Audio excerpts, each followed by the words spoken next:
Bem, silenciar os microfones.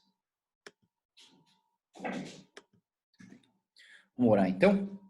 Senhor Deus, muito obrigado, Pai. Mais uma manhã, mais um dia de vida que o Senhor nos dá.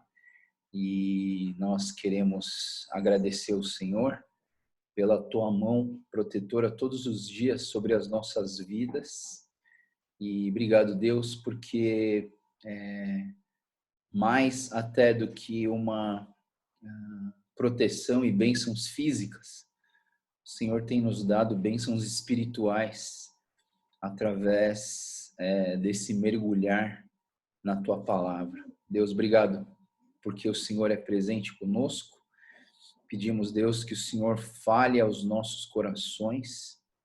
Mais uma manhã, mais uma devocional, que a Tua mão e a Tua voz venham tocar em nossos corações, que como um espelho possamos olhar para a Tua palavra e enxergar aquilo que nós precisamos limpar em nossas vidas e aquilo que precisamos mudar e aquilo que nós precisamos agradecer o Senhor por estar sendo transformado pela Tua graça, Teu Espírito e a Tua palavra.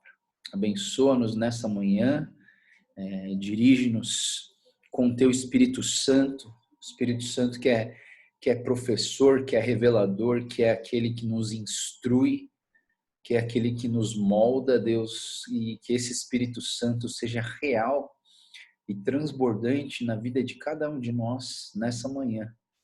Que o Senhor fale aos nossos corações, nós te pedimos, nós te clamamos, tudo isso em nome do Senhor Jesus. Amém. Muito bom, pessoal. Então, a gente está entrando hoje no livro de Crônicas. Eu falei para vocês que do capítulo 1 até o capítulo 8, mais ou menos, o 9 um pouquinho, mas até o capítulo 8 ele é bem chatinho nessa questão de que genealogia e descendências e nomes, nome que não acaba mais, né? Tia Keiko fez, eu também fiz igual a Tia Keiko, a gente leu em voz alta, porque se você não lê em voz alta, uma hora você desiste, né? E para aqueles que têm vontade de orar em línguas, ora isso aqui bem rápido que vai parecer que você está orando em línguas, né? Mas assim, é muito nome esquisito, é muito nome diferente, e eu vou dar uma pincelada geral sobre esses capítulos de Crônicas, só para a gente ter uma noção. Não vou ler nome por nome, né? Vou dar um parecer geral aqui de Crônicas. Só pensando então em Crônicas também, assim como Samuel e Reis, não eram livros separados. Não tinha primeiro Samuel, segundo Samuel, era só Samuel.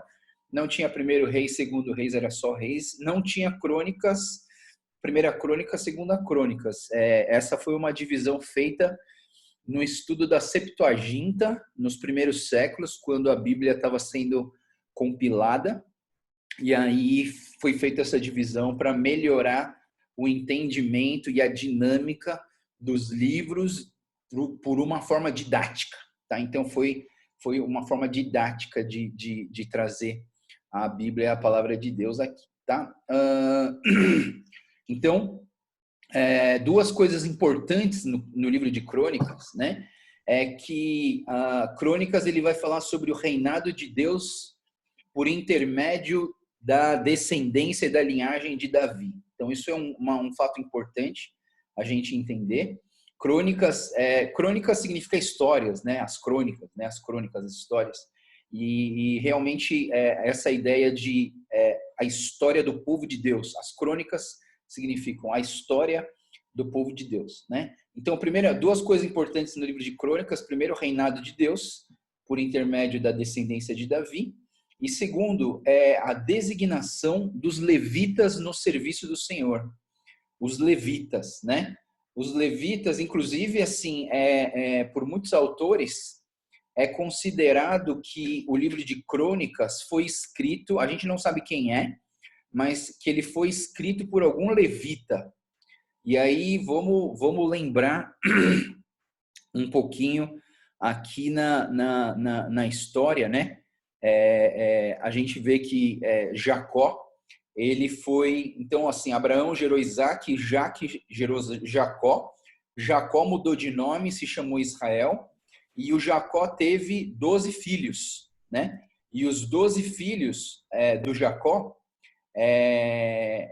um deles era Levi, que são os levitas. Então, das 12 tribos, tem uma tribo em especial que era chamada de tribo dos sacerdotes, uma tribo que cuidava do tabernáculo, que cuidava do templo, né? Então, assim,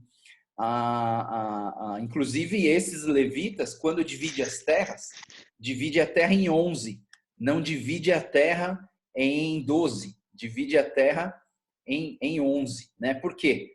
Porque os levitas não tinham, vamos dizer assim, eles não tinham direito à terra porque eles eram um povo escolhido para servir dentro do templo, dentro do tabernáculo, né? Então eles não tinham uma terra, mas então eles estavam espalhados em todos os reinos, né? Essa era a ideia. Então a autoria provavelmente é um levita que voltou do exílio. Então, assim, já falei para vocês, a diferença do livro de Reis para o livro de Crônicas é essa. O livro de Reis foi escrito antes do exílio e o livro de Crônicas foi escrito depois do exílio. Do capítulo 1 até o capítulo 1, né? Vamos entrar nos capítulos aqui. Do capítulo 1, do 1 até o 27, a gente vai ver a genealogia de Adão até Abraão. Uma coisa interessante aqui é que você não viu os nomes de Caim e Abel, né? Interessante, porque quando você fala de Adão, é natural que a gente já conecte a ideia de Caim e Abel, porque foi uma história muito importante para a gente, né? Porque Caim matou Abel por conta daquela oferta e eles eram filhos de Adão e Eva. Então, mas não tem. Por quê? Né? Existe uma breve explicação que eles não são mencionados aqui, porque no livro de Crônicas ele faz menção aos descendentes de Sete, né? Então uma descendência vinda do outro filho de Adão, que seria Sete, né? Então é por isso que o Caim e o Abel não apareceram aqui nessa história. Então, o capítulo 1, do 28, eu falei do 1 ao 27, capítulo 1, versículo 28 até o 54, vai falar sobre a genealogia de Abraão até Jacó, né? Então, assim, e aí as subdivisões dentro de cada um desses blocos, né? Dos grandes blocos. Então, de 1 até o 27, a gente tem a descendência de Abraão, diz que depois do dilúvio separou em 3 grupos étnicos, dos 5 aos 7 os descendentes de Jafé, 8 a 16 descendentes de Cã, 17 a 28 descendentes de Sem, né? E 28 até o 28. Do 28 em diante começa os descendentes de Ismael, que aqui a gente está falando sobre já começa Jacó, né? Então, assim, a descendência de Jacó é muito importante a gente entender a descendência de Jacó. Por quê? Porque quando a gente olha para a Bíblia ela tem 2 grandes blocos, o Velho Testamento e o Novo Testamento. O Velho Testamento é baseado nas 12 tribos e o Novo Testamento é baseado nos 12 apóstolos.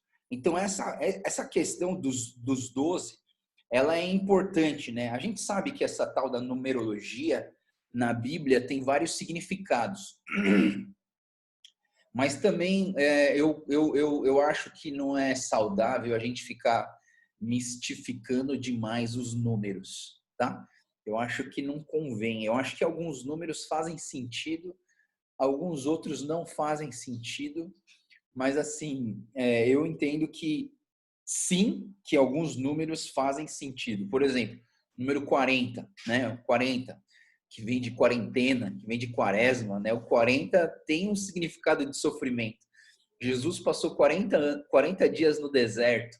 Não é 40 dias e 40 noites no dilúvio, né? Então, assim, toda essa questão do 40 tem um pouquinho a ver com a questão do sofrimento, né?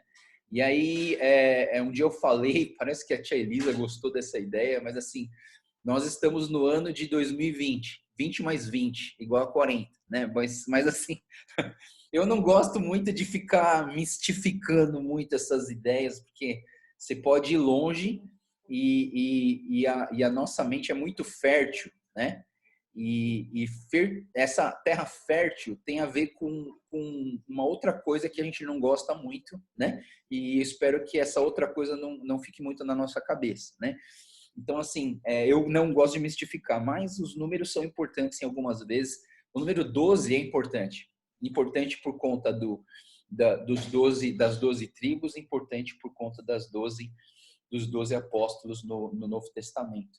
Uma outra coisa do 12 que eu vou trazer aqui amanhã a ideia seria trabalhar uma aula sobre as religiões e as linhas religiosas que existem na humanidade, né? E até assim, eu poderia dar essa aula, mas assim, o meu conhecimento vai ser muito pouco para trazer algo que vai edificar assim bastante vocês. Então, eu consegui uma aula do professor Saião, que foi o meu professor de religiões, que ele falou sobre essas religiões. E eu vou pedir para a gente assistir junto amanhã esse vídeo da aula do professor Saião. E aí a gente faz alguns comentários no final, tá? Mas uma coisa interessante sobre o número 12, Jacó, Abraão, ele teve... lembra que o Abraão recebeu a promessa de ser pai de uma grande nação, né? E aí eles eram estéreis, então eles não tinham filhos, Abraão e Sara. E aí a Sara, então, eles resolveram dar um jeitinho na promessa. Por quê? Porque eles falaram, daqui não vai sair nada, né? Então vamos dar um jeitinho na promessa. Então entra a Agar, que era uma das escravas, e aí a escrava teve um filho com Abraão, que se chamou Ismael, né? E eu não sei, uma coisa que é interessante, Ismael, que é descendência de Abraão, teve 12 filhos e formou-se 12 tribos no deserto do Oriente Médio, da Arábia, e essas 12 tribos formaram o que hoje a gente chama de povo árabe, né? E assim, é uma curiosidade, mas é um fato real, esse é um fato verídico no sentido de que Ismael trouxe essa ideia. Muita gente gosta de falar que o Abraão ele teve Ismael e teve Isaac, né? E dizem que esses povos brigam até hoje, né? Que lá no Oriente Médio, na região da Palestina, a questão religiosa do mundo judaico, hebreu, com o povo árabe, islâmico, muçulmano, que essa briga rola até hoje, desde o início dessa questão de Abraão, porque Abraão expulsou Agar e Ismael da terra, que eles são inimigos. Mas eu queria que a gente pudesse entender e não olhar o povo muçulmano e não olhar Ismael e Agar como inimigos, né? Eu acho que não faz sentido, porque eu acho que o nosso Deus de amor não faria isso. Inclusive, se você der uma voltada na história, lá em Gênesis, você vai ver que Deus enviou um anjo para proteger Agar e Ismael quando eles foram lançados no deserto. E Deus trouxe uma promessa de bênção sobre a vida de Ismael, né? Então, assim, é engraçado, né? Como que assim, Deus abençoa e eles são inimigos? É fácil, é só você entender. Você já brigou com o teu irmão, com a tua irmã? Já. Todo mundo aqui briga com o irmão, com a irmã. Agora, imagina uma briga que leva 4.000 anos para resolver, né? Então, assim, eles ainda estão nessa confusão, mas vamos dizer que são filhos do mesmo pai e o mesmo Deus os abençoou. Porém, o povo de Israel, quer dizer, a questão do Isaac, teve essa oportunidade de servir a Deus, e não foi uma escolha por mérito, foi uma escolha aleatória, e Deus escolheu Israel, e por conta de Israel, a gente tem hoje a mensagem verdadeira do Evangelho, que traz vida e que nos conecta ao Deus verdadeiro. Por um outro lado, a gente vê o povo muçulmano, que está sofrendo um pouco dessa questão, eles têm uma crença diferente, né? E eles têm uma crença muito baseada em vingança, né? E assim, eu queria que a gente não entendesse eles como inimigos, mas como também pessoas que têm a promessa da bênção, a promessa da salvação, né? E eles são pessoas que nós precisamos alcançar, nós precisamos levar o evangelho a eles, tá? Bom, falei tudo isso por causa do número 12. Mas voltando aqui no resumo, né? Então a gente tem os descendentes de Jacó, as 12 tribos. Versículo 32 é descendência de Abraão, de 32 a 34. Versículo 35 a 37, descendentes de Esaú. 38 a 42, descendentes de Seir. E o 43 até o final, 54, os reis edomitas, né? Então, do povo de Edom, né? Aqui eles vão falar sobre esses reis. Capítulo 2 fala sobre os descendentes de Jacó. Aí, de 1 a 17, de 18 a 24, descendentes de Caleb. 25 a 33, de Jeramel. De 34 a 41, a origem, esses versículos falam sobre a origem daquele rei Jeú. O Jeú que foi o carrasco ali, que acabou com Acabe, com Jezabel, foi pai de Azarias. Mas assim, fala um pouquinho sobre a origem desse Jeú. 42 a 55, Caleb, o irmão de Jeramel. Capítulo 3, descendentes de Davi. Capítulo inteiro, o terceiro capítulo só vai falar sobre descendentes de Davi. Até eu lembro que quando a gente estava falando dos filhos de Davi, a tia Nair falou assim, nossa, Davi tem um monte de filho, né? Então, assim, dá para fazer um capítulo da Bíblia só de filho de Davi, só dos nomes, né? Sem contar a história, né? Então, assim, é descendência de Davi. E a gente tem o capítulo 4, então, que vai falar sobre os descendentes de Judá. E aí tem esses versículos do segundo livro de Crônicas, 4, 9 e 10, que vai falar sobre a oração de Jabez, que eu quero trazer essa palavra no final da devocional de hoje. O que eu queria fazer na devocional de hoje, para a gente não ficar lendo milhões de nomes, seria falar um pouquinho com vocês sobre gerações e sobre como que a gente a sucessão e o sucesso de cuidar das gerações, né? E para falar sobre isso, é interessante que a gente vai dar uma pincelada em tudo que a gente leu até agora, de Gênesis, do Pentateuco, do Josué, dos Juízes, em especial Samuel, Reis, e a gente vai ver isso em Crônicas, mas eu queria que a gente pudesse dar uma olhada em uma questão muito importante sobre as gerações, tá? Pessoal, não quero aqui que vocês pensem que isso aqui é uma palavra de acusação, ou eu estou querendo falar sobre alguma família. Eu acho que a minha família Hayashi tem muito a ver com o que eu vou falar hoje, mas assim, eu não quero que você entenda assim, que é um ataque, né? É uma exposição, é uma pregação de um pastor chamado Wilkinson, que é um cara, inclusive ele que escreveu a Oração de Jabez, o livrinho, né? Que ele é um dos fundadores da caminhada bíblica, e eu entendo que essa pregação é uma mensagem, é uma mensagem que eu acho que é interessante e é muito importante para a gente pensar. Então, se você abrir a sua Bíblia comigo, lá em Juízes, capítulo 2, versículo 7, Juízes,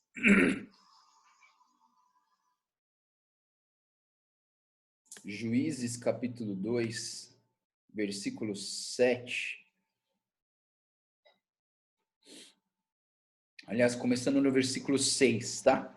Josué, capítulo 2, versículo 6, ele vai dizer o seguinte: depois que Josué despediu os israelitas, e eles saíram para ocupar a terra, cada um a sua herança, o povo prestou culto ao Senhor durante toda a vida de Josué e dos líderes que continuavam vivos, vivos depois de Josué, e que tinham visto todos os grandes feitos do Senhor, que o Senhor realizara em favor de Israel. Josué, filho de Num, servo do Senhor, morreu com a idade de 110 anos. Versículo 9. Foi sepultado na terra da sua herança, em Timnat-Heres, no monte de Efraim, ao norte do monte Gás. Versículo 10. Depois que toda aquela geração foi reunida aos seus antepassados, ou seja, toda a geração de Josué morreu, surgiu uma nova geração que não conhecia o Senhor e o que ele havia feito por Israel. Então, os israelitas fizeram o que o Senhor reprova e prestaram culto aos Baalins. Versículo 12. Abandonaram o Senhor, o Deus dos seus antepassados, que os havia tirado do Egito, e seguiram e adoraram vários deuses dos povos ao seu redor, provocando a ira do Senhor. Versículo 13. Abandonaram o Senhor e prestaram culto a Baal e aos postes sagrados. Bom, o que eu quero dizer com isso, né? Você hoje é cristão, você é uma pessoa que busca o Senhor, você é uma pessoa que tem conhecido o Senhor Jesus e vivido a presença de Deus na sua vida. A pergunta seria, será que é possível que os seus netos estejam completamente desviados de Deus? Você entende o que a gente está falando aqui sobre gerações, né? A gente está lendo crônicas e está vendo. Vamos ver toda a geração que veio de Caleb. Vamos ver toda a descendência que veio de Davi. Vamos ver toda a descendência que veio de Abraão. Quando a gente fala sobre essas gerações, né? Existe uma ideia das 3 gerações, né? Então, assim, por exemplo, nesse texto que a gente está lendo, a gente está vendo Josué. Então, Josué ele veio da onde? Josué, ele foi aquele que plantou, que ouviu a Deus, que viu as coisas de Deus, que participou da obra de Deus. Ele viu, junto com Moisés, todos os milagres da libertação do povo de Deus, do Egito. Ele viu o mar se abrir, ele viu o maná cair do céu, ele viu os exércitos egípcios se afogarem no Mar Vermelho, ele viu muitos milagres, ele viu muita obra de Deus, e ele, andando com Deus, ele foi a primeira geração que buscava o Senhor. Aí diz que todas as pessoas da época de Josué, eles andaram com Josué e eles seguiram os caminhos do Senhor. Durante toda a vida de Josué, os líderes que continuavam vivos tinham visto todos os grandes feitos que o Senhor realizava em favor de Israel. Então, o que eu estou falando aqui são 3 gerações: a primeira geração, a segunda geração, a terceira geração. E o que acontece é que, de uma geração para outra, vai se perdendo a força da fé que essas gerações tinham no Senhor, né? Então, a primeira geração viu a Deus, andou com Deus, experimentou Deus. A segunda geração já não conhecia Deus de verdade, não vivia com Deus, ouviu falar de Deus, mas não conhecia Deus verdadeiramente, não andava com Deus. E aí a terceira geração se afastou completamente de Deus. Então é mais ou menos assim: a primeira geração orava, a segunda geração pedia para o pai orar, e a terceira oração sabia que o vovô orava, mas ele nem para o pai pede mais oração. Ou seja, essas gerações elas vão perdendo a força espiritual. A primeira geração vivia com Deus, a segunda geração conhecia teoricamente a Deus, mas não vivia, não fazia grandes feitos de Deus nas suas vidas. E aí a terceira geração cai no vazio, cai num mundo sem Deus, né? Então, o que se diz é que a primeira geração era baseada no compromisso, a segunda geração era o café com leite, né? Sabe o que é café com leite? Antigamente a gente a gente brincava assim, você é café com leite, tipo assim, você tá aqui, mas você não vale muito, né? Assim, é o meio termo, né? E a terceira geração é a geração da crise, né? É onde a pessoa ela começa a entrar nesse vazio. Então, quando a gente fala dessas gerações, é interessante, né?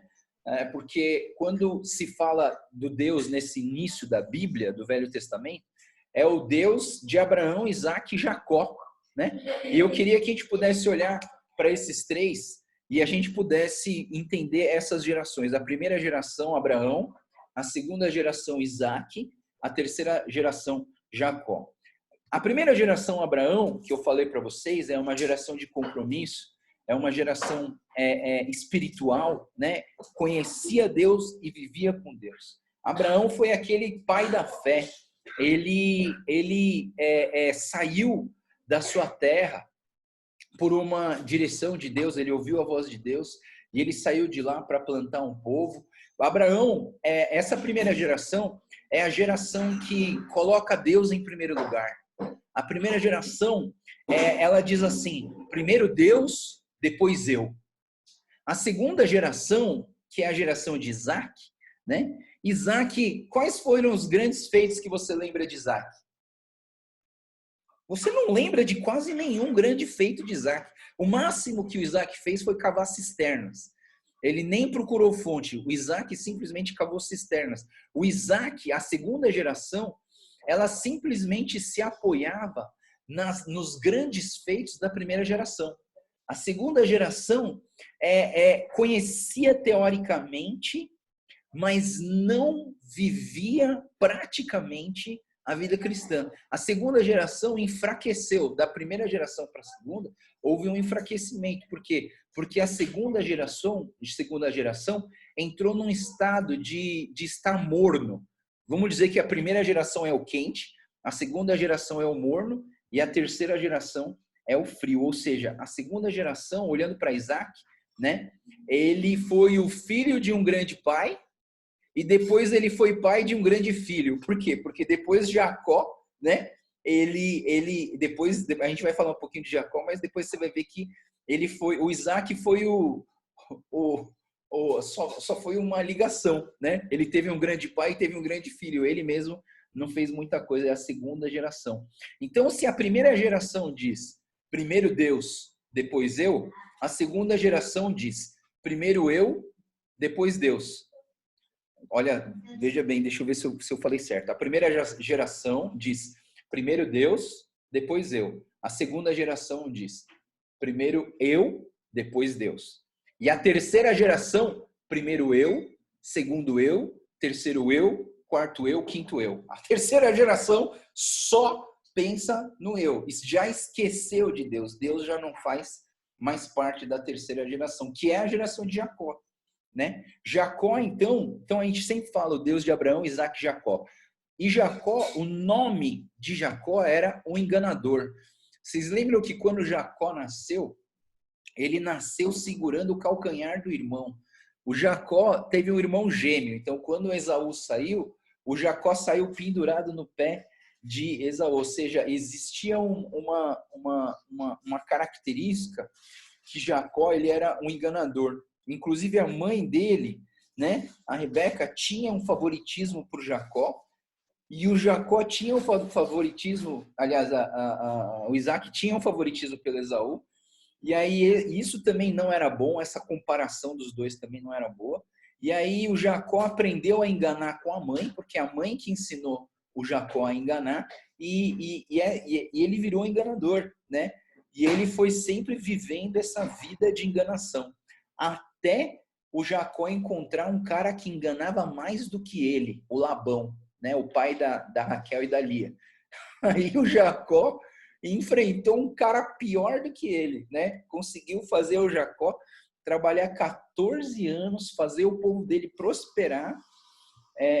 Então ele enganou Jacó. Então, mas o que acontece, né?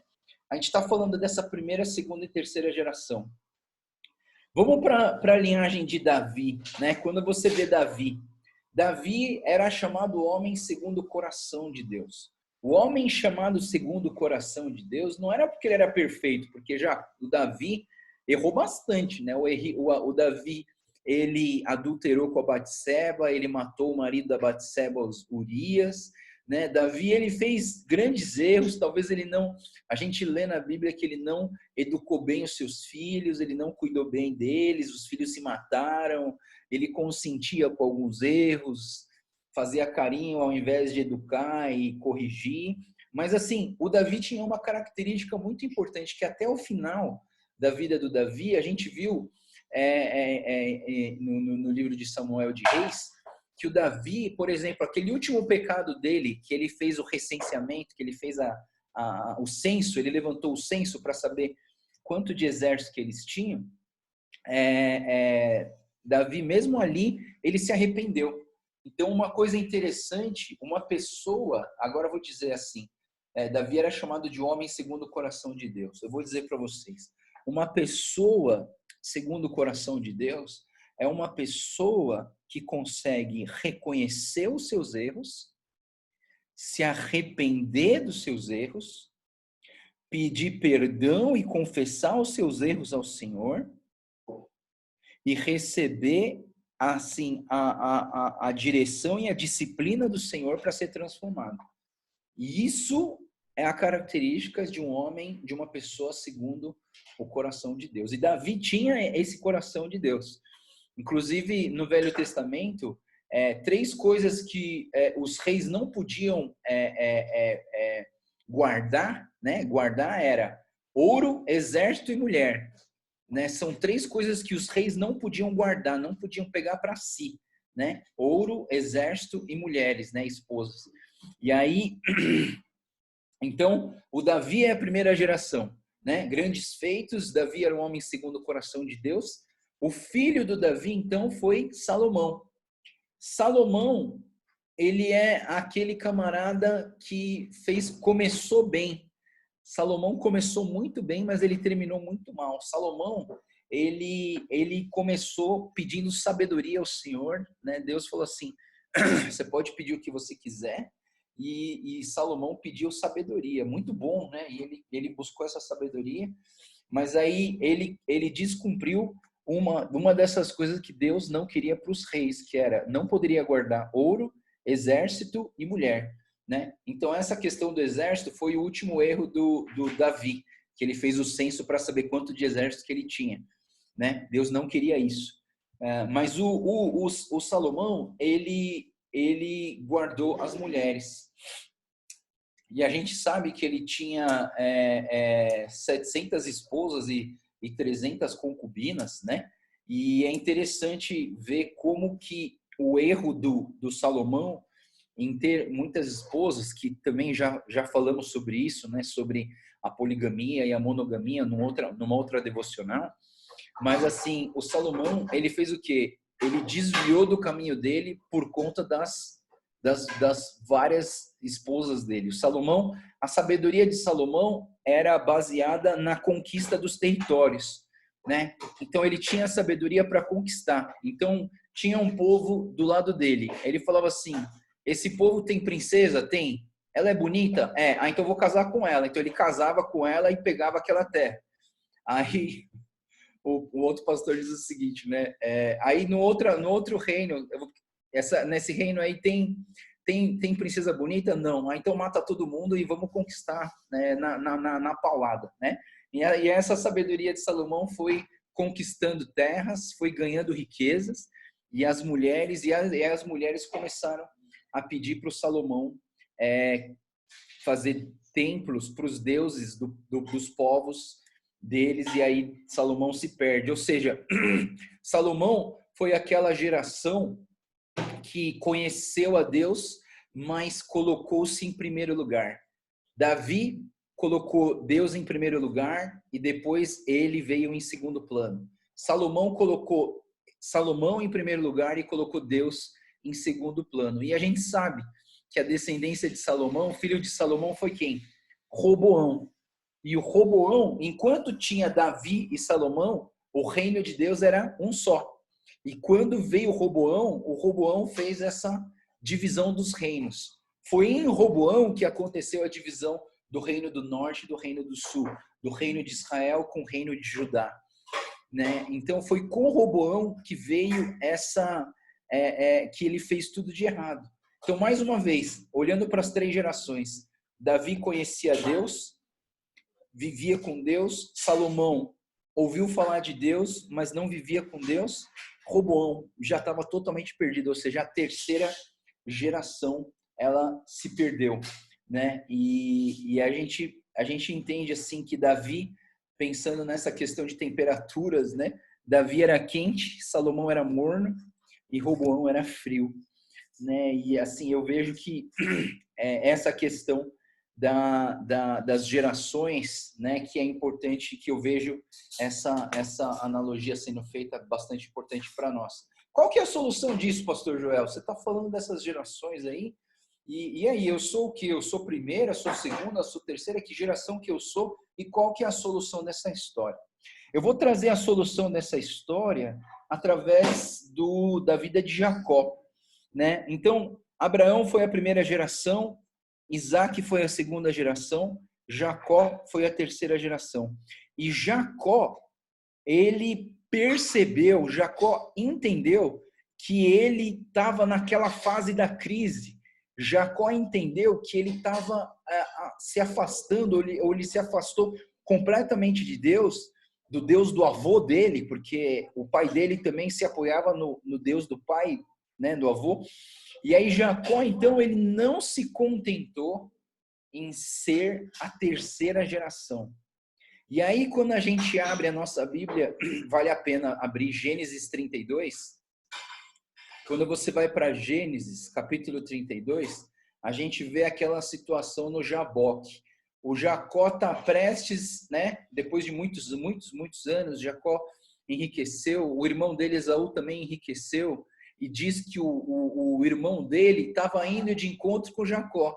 E aquela confusão que deu entre Esaú e Jacó, o Esaú ficou com tanta raiva que o Esaú, porque Jacó tinha roubado a primogenitura, né, a promessa e a bênção do pai Isaac, né? E Esaú então jurou de morte o seu irmão Jacó. E aí aqui a gente está prestes a ter o encontro de Jacó com Esaú. Jacó teve medo, né? E o versículo 22, então, assim, Jacó pôs-se a buscar o Senhor, e no meio dessa busca pelo Senhor, o Jacó teve um encontro com Deus. E aí vem Gênesis 32, 22 até o 32. Naquela noite, Jacó levantou-se e tomou as suas 2 mulheres, as suas servas, seus 11 filhos, para atravessar o lugar de pastagem do Jaboque. Depois de havê-lo feito atravessar o ribeiro, fez passar também tudo o que possuía. E Jacó ficou sozinho. Então veio um homem e se pôs a lutar com ele até o amanhecer. Quando o homem viu que não poderia dominá-lo, tocou na articulação da coxa de Jacó, de forma que ele deslocou a coxa enquanto lutava. Então o homem disse: deixe-me ir, pois o dia já desponta. Mas Jacó lhe respondeu: não te deixarei, a não ser que me abençoes. O homem lhe perguntou: qual é o seu nome? Jacó. Então disse o homem: seu nome não será mais Jacó, mas sim Israel, porque você lutou com Deus e com os homens e venceu. Prosseguiu Jacó: peço-te que me digas o teu nome. Mas ele respondeu: por que perguntas o meu nome? E o abençoou ali. Jacó chamou aquele lugar de Peniel, pois disse: vi Deus face a face, todavia minha vida foi poupada. Ao nascer do sol, atravessou o Peniel, mancando por causa da sua coxa, e por isso até o dia de hoje os israelitas não comem o músculo ligado à articulação do quadril, porque esse é o músculo que Jacó foi ferido, né? O que acontece aqui nessa história é que Jacó não se contentou em ser a terceira geração afastada do Senhor Deus. Jacó se pôs a ser a primeira geração. E aqui está a chave dessa questão das gerações, né? Se você quer uma geração de sucesso, não chame os jovens e as crianças de próxima geração. Eu evito ao máximo de chamar os meus jovens de próxima geração. Por quê? Porque a próxima geração hoje é o quê? Não é nada. É só a próxima. Só vai ser depois que a gente acabar. Você entende? Então, assim, eu não chamo meus jovens de próxima geração. Eu falo assim, vocês são a geração. Por quê? É nesse sentido, sabe? Se a gente entende que de geração em geração a fé vai enfraquecendo, o compromisso vai enfraquecendo, a temperatura com Deus vai diminuindo, então eu penso assim, então cada geração que nasce, nós deveríamos nós deveríamos ensiná-los a ser a primeira geração. E não falar assim, você é a terceira geração, você é a segunda geração. Não. Que a ideia seria que nós pudéssemos sempre colocar nas nossas vidas, na vida dos nossos filhos, ensinar os nossos filhos a colocar nos nossos netos, a ideia de que nós somos a primeira geração. Você empresta aquele livro dos heróis? Então, o que acontece? Eu penso o seguinte, né? Agora eu vou falar uma experiência pessoal que eu tive junto com o meu primo Teófilo. Hoje meu primo Teófilo é um pastor famosão aí, tá fazendo coisas muito legais aí, né? Até participou daquele encontro dos pastores com o presidente Bolsonaro na Páscoa, né? E eu e o meu primo Teófilo, um dia a gente estava conversando exatamente sobre essa pregação, sobre essa meditação, sobre as gerações. E eu não tô falando mal de nenhuma geração, mas assim, a gente olhou olhou, eu e o Teófilo, a gente olhou para nós e falou assim, nós somos a terceira geração do nosso avô, que foi o cara que veio aqui para o Brasil, ser um missionário, pregar o evangelho, plantar uma igreja, né? E a gente é a terceira geração. E a gente começou a olhar os nossos vários primos e começou a ver, puxa, tem alguns que estão se desviando do caminho do Senhor, né? E aí a gente olhou um para o outro e pensou assim, o que a gente vai fazer? Vamos nos apoiar na fé do nosso avô? Vamos nos apoiar na fé dos nossos pais? Ou vamos confiar na nossa fé que nós temos no próximo Deus? De outra maneira, a gente pensou assim, vamos se considerar a terceira geração ou vamos considerar que nós somos a geração do compromisso, a geração da espiritualidade, a geração que busca o Senhor, a geração que vive o Senhor? E aí eu orei por ele, ele orou por mim. Lembro até o dia, foi numa padaria de Ola, que a gente estava lá na Lapa, no Alto da Lapa, e a gente fez essa oração junto, né? Para que nós não sejamos considerados terceira geração, mas que nós queremos ser a geração, a primeira geração que busca o Senhor, e se precisar lutar por essa bênção, a gente vai lutar e a gente vai servir ao Senhor, e a gente quer ver Deus agindo através de nós, né? Então, assim, a Débora está lendo esse livro aqui, muito legal,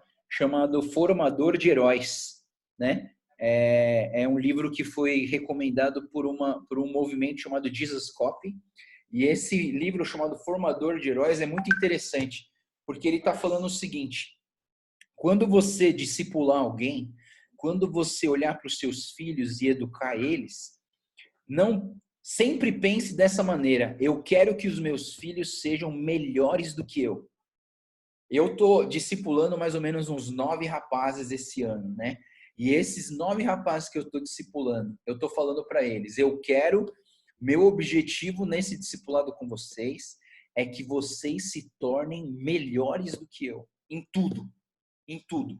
Ou seja, eu não quero que eles olhem para mim como um herói, eu não quero que eles olhem para mim como um cara que conhece bastante, que prega e que faz as coisas acontecerem, não. Eu quero que eles sejam melhores do que eu. E essa é a ideia da primeira geração, de nos tornarmos a primeira geração, né?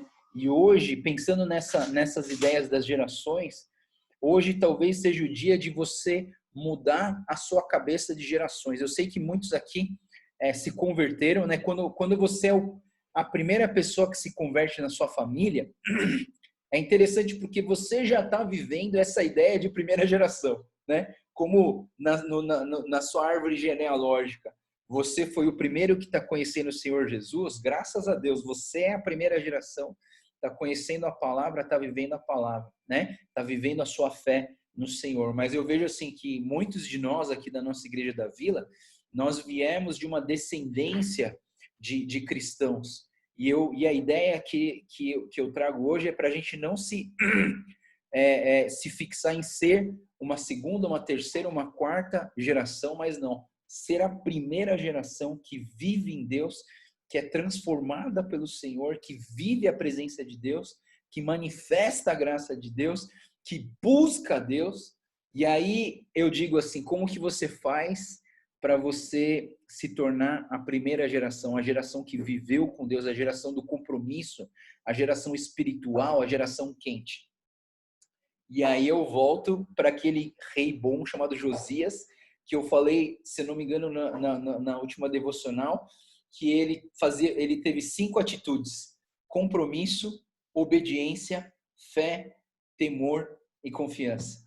São 5 coisas que para você ser a primeira geração, para você lutar com Deus e ser abençoado e abençoar as próximas gerações, é viver dessa maneira, viver uma vida de compromisso com o Senhor, viver uma vida de obediência ao Senhor e à tua palavra, viver uma vida de fé e viver uma vida de temor ao Senhor, confiando no Senhor. 5 coisas importantes, né? Então, quando eu penso nessa questão das 3 gerações, eu resolvi falar isso por conta que a gente está lendo essas descendências e essas gerações que estão vindo da linhagem dos reis e da crônica da história de Deus no mundo. E eu penso que hoje nós precisamos prestar atenção nisso, né, e ser a primeira geração. Agora, vamos voltar lá para Crônicas, capítulo 4, e eu quero terminar fazendo um breve comentário sobre a oração de Jabez. Se você não desistiu de ler todos os nomes e foi até o capítulo 4, você deve ter lido... não é segunda Crônicas, é primeira Crônicas, né? Se você foi até o primeira Crônicas, capítulo 4, você vai ver lá no versículo 9 e versículo 10. Eu queria que você estivesse comigo aí lendo esses versículos 9 e 10, e aí eu vou terminar com essa reflexão sobre a oração de Jabez ou Jabes, não sei qual que você prefere falar. Como não tem nenhum acento, você pode falar do jeito que você quiser. Então, o versículo 9 e versículo 10 do 1 Crônicas 4 vai dizer assim: Jabez foi homem mais respeitado da sua família, sua mãe lhe deu o nome de Jabez, dizendo: com muitas dores dei à luz. Jabez orou ao Deus de Israel: abençoa-me e aumenta as minhas terras, que a tua mão esteja comigo, guardando-me de males, livrando-me de dores. E Deus atendeu o seu pedido, né? Eu acho que esses 2 versículos aqui, eles estão meio isolados. A gente não tem histórico de Jabez, a gente não tem capítulos de Jabez falando do que ele fez, como que esse pedido da oração de Jabez se concretizou na vida dele. A gente não tem nada, a gente só tem esses versículos aqui sobre esse camarada. É um texto, são versículos isolados, a gente não tem referências em um monte de lugar da Bíblia para falar sobre essa oração de Jabez. Então, olhando para essa história, eu queria que a gente pudesse tirar os princípios, mais uma vez, né? Vamos olhar para isso aqui e vamos tirar princípios sobre oração para as nossas vidas. Não vamos criar regras, né? Porque se você criar regras, você vai falar assim: então, se eu fizer a oração de Jabez, eu vou ser abençoado, eu vou ficar rico, ele vai me proteger de todas as coisas e ele tem que atender o meu pedido, entendeu? Então, assim, eu quero que a gente tenha esse cuidado de não transformar um texto isolado em regras para a minha vida cristã, mas encontrar o quê? Princípios, tá? Princípios principalmente de oração. O nome Jabez, em alguns comentários, fala que significa tristeza, o nome dele.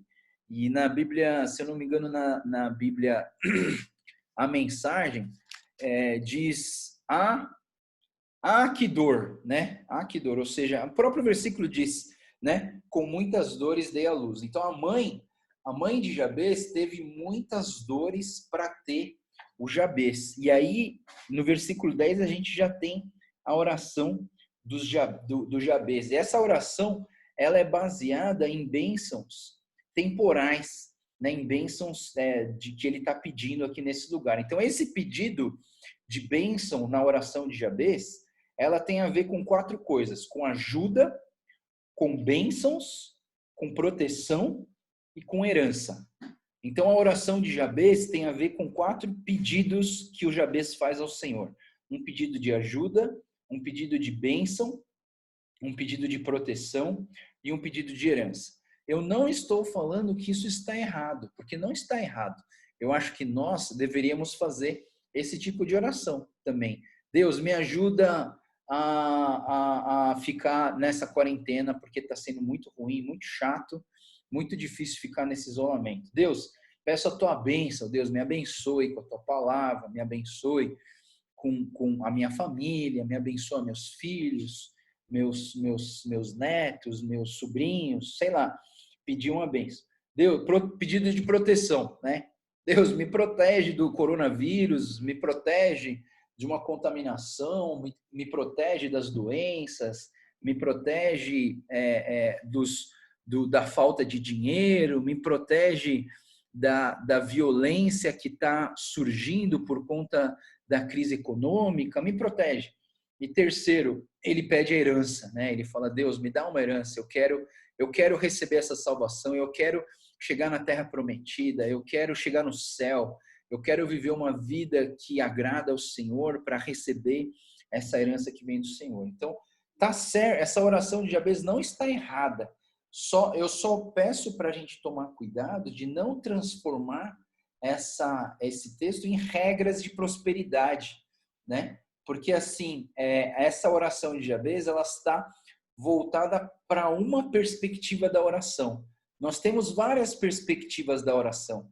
A oração pode ser uma oração intercessória, pode ser uma oração de adoração, pode ser uma oração de arrependimento, uma oração de arrependimento, quebrantamento, perdão, né? Então, assim, você tem várias perspectivas, várias frentes na oração. O Jabez está fazendo uma oração de petição, está pedindo algumas coisas ao Senhor e não tem nada de errado.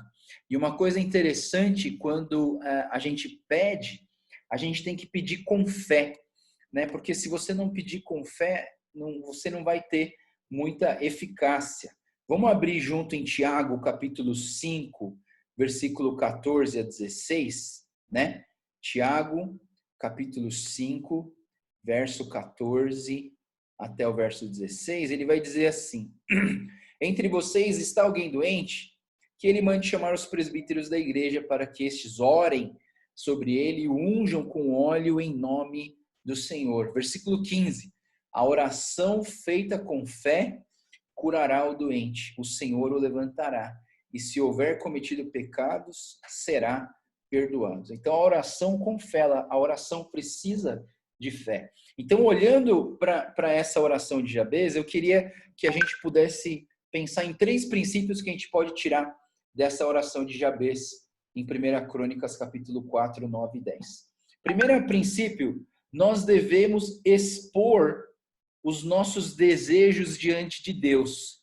Queridos, não é pecado você colocar os seus desejos diante do Senhor. Deus, eu quero ficar milionário. Deus, eu quero ter uma Ferrari. Deus, eu quero ter um sapato da Louis Vuitton. Deus, eu quero, sei lá, não é pecado. Você pode pedir, né? Expresse os seus desejos ao Senhor. Então, abre comigo em Filipenses capítulo 4, versículo 6. Filipenses, capítulo 4, versículo 6. Filipenses, capítulo 4, versículo 6, diz o quê? não andem ansiosos por coisa alguma, mas em tudo, pela oração e súplica, e com ação de graça, apresentem seus pedidos a Deus, né? Então, assim, a palavra de Deus está falando assim, apresente seus pedidos a Deus, né? Eu entendo assim que às vezes a gente não ganha porque a gente não pede, não é verdade?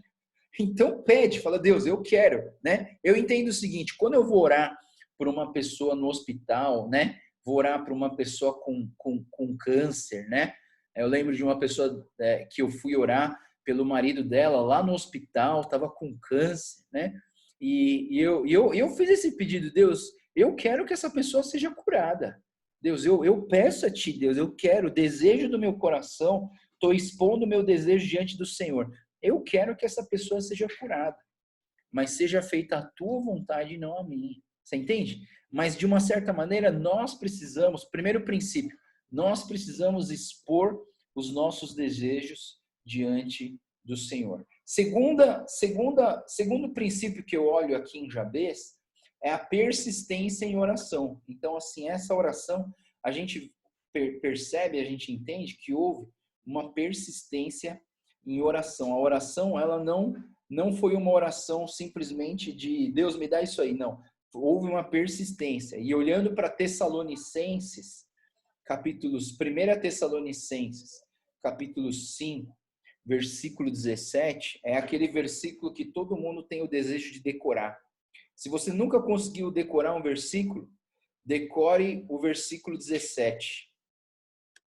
1 Tessalonicenses 5:17. Orai sem cessar, né? Ou na minha versão, orem continuamente, né?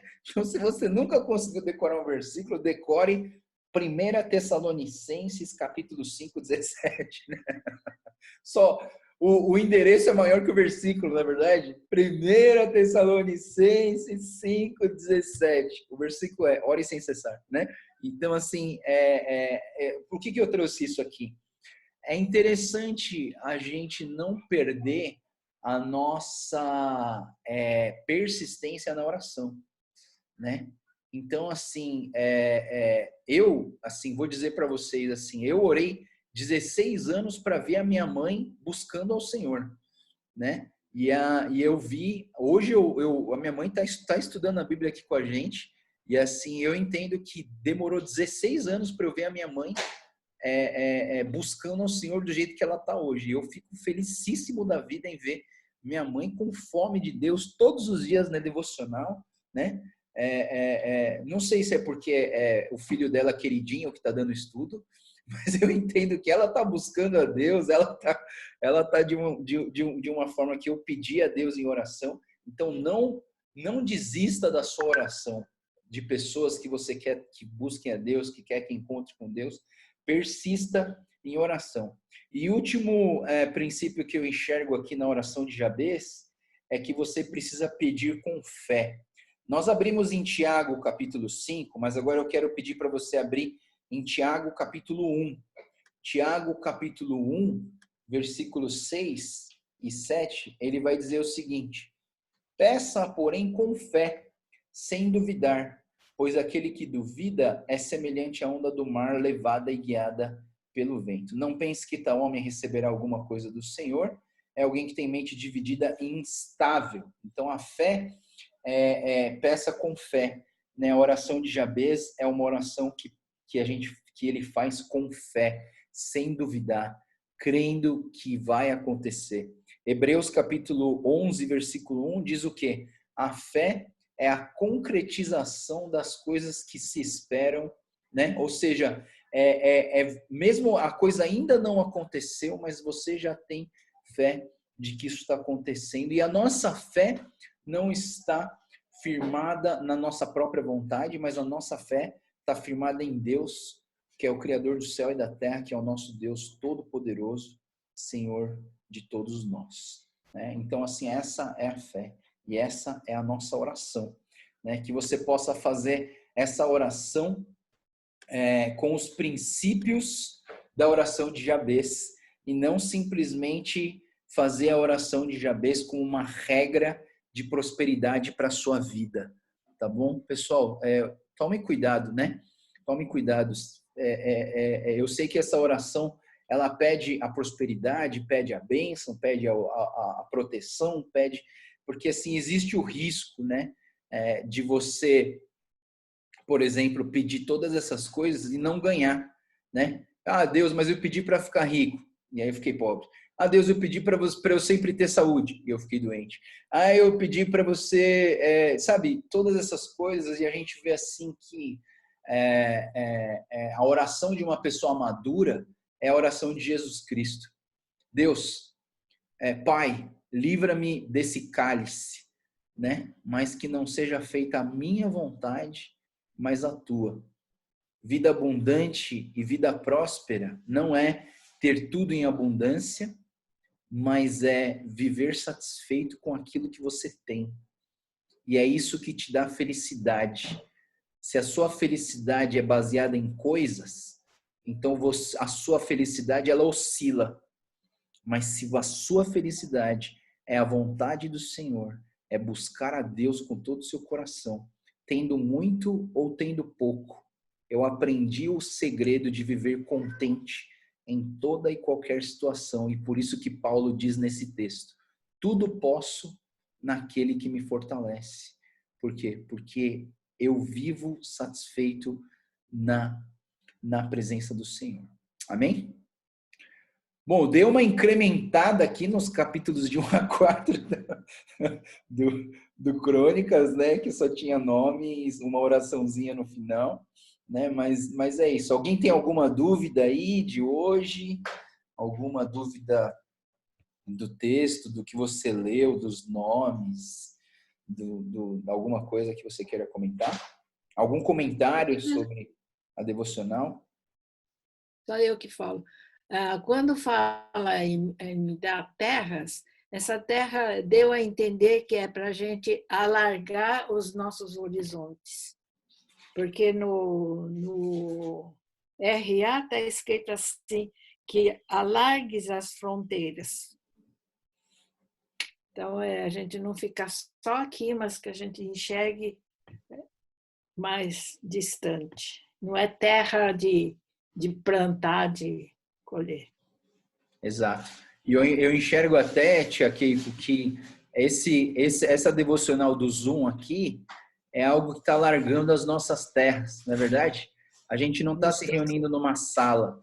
A gente está, cada um está na sua sala aqui. Então agora, antes era uma sala de 8 por 5 de tamanho, hoje, se somar cada sala que está reunida aqui, a gente tem uma sala gigantesca.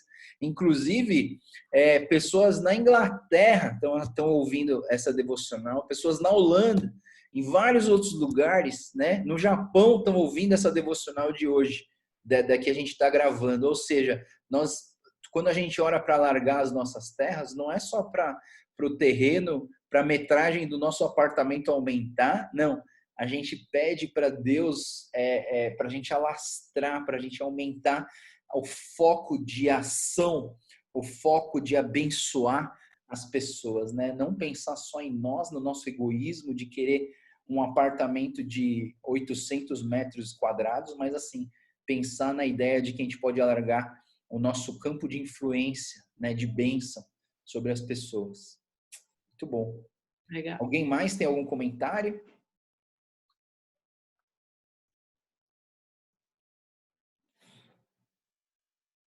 Não? Beleza.